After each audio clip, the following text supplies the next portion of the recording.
صحیح.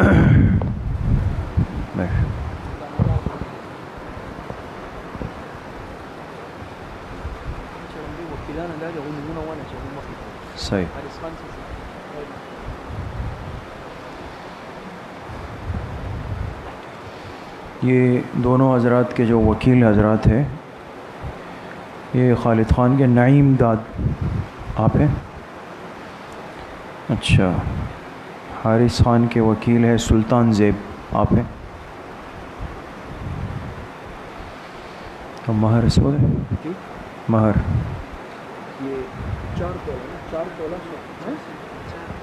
50,000 روپے نقد معجل. دونوں معجل ہے. سونا بھی معجل.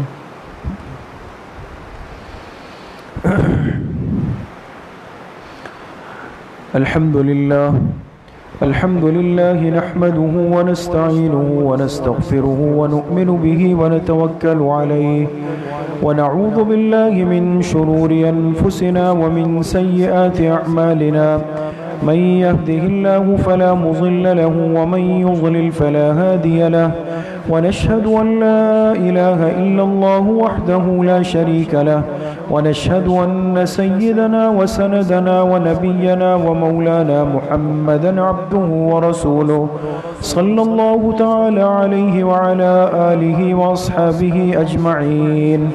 أما بعد فأعوذ بالله من الشيطان الرجيم. بسم الله الرحمن الرحيم. يا أيها الذين آمنوا اتقوا الله حق تقاته ولا تموتن إلا وأنتم مسلمون. وقال تعالى يا أيها الناس اتقوا ربكم الذي خلقكم من نفس واحدة وخلق منها زوجها وبث منهما رجالا كثيرا ونساء واتقوا الله الذي تساءلون به والأرحام إن الله كان عليكم رقيبا. وقال تعالى يا أيها الذين آمنوا اتقوا الله وقولوا قولا سديدا يصلح لكم أعمالكم ويغفر لكم ذنوبكم ومن يطع الله ورسوله فقد فاز فوزا عظيما. وقال رسول الله صلى الله عليه وسلم النكاح من سنتي وقال فمن رغب عن سنتي فليس مني أو كما قال عليه الصلاة والسلام. اچھا جی. نعیم داد صاحب آپ نے یہ لائبہ جو کہ صاحبزادی ہے عمر بہادر صاحب کی، ان کو بعوض حق مہر 4 تولہ سونا اور 50,000 روپے نقد جو کل معجل ہے، ان گواہوں کی موجودگی میں آپ نے لائبہ کا نکاح محمد خالد خان جو کہ صاحبزادے ہیں نعمت خان صاحب کے، آپ نے ان کے عقد نکاح میں دی ہے.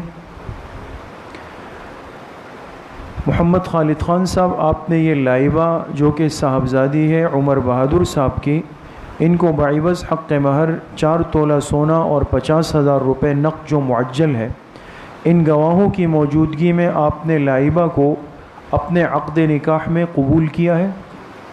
کہیے قبول کیا. بارک اللہ لکما و بارک علیکما و جمع. سلطان زیب صاحب آپ نے یہ حنیفہ جو کہ صاحبزادی ہے سلطان زیب صاحب کی، آپ کی صاحبزادی ہے، ان کو بعوض حق مہر 4 تولہ سونا اور 50,000 روپے نقد جو کل معجل ہے، ان گواہوں کی موجودگی میں آپ نے محمد حارث خان جو کہ صاحبزادے ہیں نعمت خان صاحب کے، آپ نے ان کے عقد نکاح میں دی ہے.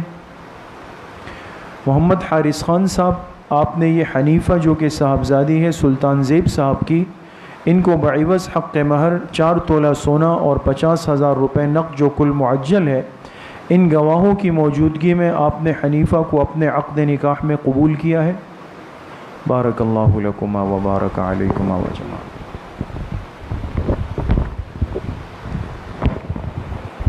دعا فرمائیں. الحمد لله رب العالمين والعاقبة للمتقين والصلاة والسلام على خير خلقه محمد وآله وأصحابه أجمعين. ربنا ظلمنا أنفسنا وإن لم تغفر لنا وترحمنا لنكونن من الخاسرين. ربنا آتنا في الدنيا حسنة وفي الآخرة حسنة وقنا عذاب النار. اللهم احسن عاقبتنا فی الامور کلها واجرنا من خزي الدنیا وعذاب الآخرہ۔ اے اللہ جو تراویح میں قرآن کریم پڑھا گیا، سنا گیا، مکمل ہوا، اے اللہ اس اپنی بارگاہ میں انتہائی درجے میں قبول اور منظور فرما۔ اے اللہ اگر اس کے سننے سنانے میں، پڑھنے پڑھانے میں اگر کوئی کمی کوتاہی غلطی ہوئی ہو تو اے اللہ اسے معاف فرما دے۔ اے اللہ اس قرآن کریم کو پوری زندگی ہمیں اس پر عمل کرنے کی توفیق نصیب فرما دے۔ اس قرآن کریم کی برکتیں، رحمتیں ہم سب کو نصیب فرما دے۔ رمضان المبارک کے جو چند لمحات اور گھڑیاں رہ گئی ہے اللہ اس کی قدردانی کی توفیق نصیب فرما دے۔ اے اللہ اس رمضان المبارک کے مہینے میں ہمارے والدین، اساتذہ، مشائخ سب کی مغفرت کے فیصلے فرما دے۔ اے اللہ جو پریشان حال ہے، جس قسم کی پریشانی میں مبتلا ہے، اے اللہ سب کی پریشانیوں کو ختم فرما دے۔ تو مقروض ہے غیب سے قرضوں کی ادائیگی کا بندوبست فرما دے۔ جو بے اولاد ہے نیک صالح اولاد عطا فرما دے۔ جو صاحب اولاد ہے اللہ ان کی اولادوں کو نیک صالح بنا دے۔ اے اللہ بھی جو اس مجلس میں 2 نکاح ہوئے ہیں ہمارے ان بھائیوں کے، اے اللہ اس نکاح کو برکتوں اور رحمتوں کا ذریعہ بنا دے۔ دونوں خاندانوں میں محبت الفت جوڑ کا ذریعہ بنا دے۔ نیک صالح اولاد کا ذریعہ بنا دے۔ اے اللہ انہیں ہر قسم کے حاسدین سے، باغزین سے، مفسدین سے محفوظ فرما دے۔ اے اللہ ہم سب کو ہر قسم کے حاسدین، باغزین، مفسدین سے محفوظ فرما دے۔ جادو سے، سحر سے، اثرات بد سے، نظر بد سے اللہ ہم سب کی حفاظت فرما دے۔ اے اللہ ہم سب کی جان، مال، ایمان، عزت، آبرو کی حفاظت فرما دے۔ جتنے بیمار ہیں گھروں میں ہیں، اسپتالوں میں ہیں، جسمانی بیمار ہیں، روحانی بیمار ہیں، اے اللہ سب کو صحت کاملہ عاجلہ عطا فرما دے۔ جتنے اموات المؤمنین دنیا سے جا چکے ہیں، خصوصاً ہمارے والدین، اساتذہ کرام، مشائخ، دوست، احباب جن کے ہم پر حقوق اور احسانات ہیں، اللہ سب کی مغفرت فرما دے۔ بہت بڑے عالم علامہ عبدالغفار ذہبی کا آج انتقال ہوا ہے۔ بہت بڑے عالم تھے، مناظر تھے، پوری زندگی دین کی خدمت میں گزاری۔ دعا فرمائے اللہ پاک حضرت کی مغفرت فرما دے۔ اللہ پاک حضرت کے پسماندگان کو صبر جمیل عطا فرما دے۔ ہماری دعاؤں کو اپنے فضل و کرم سے، فضل و رحمت سے اپنی بارگاہ میں قبول اور منظور فرما دے۔ وصلی اللہ وسلم علی نبینا محمد وآلہ واصحابہ اجمعین برحمتک یا ارحم الراحمین۔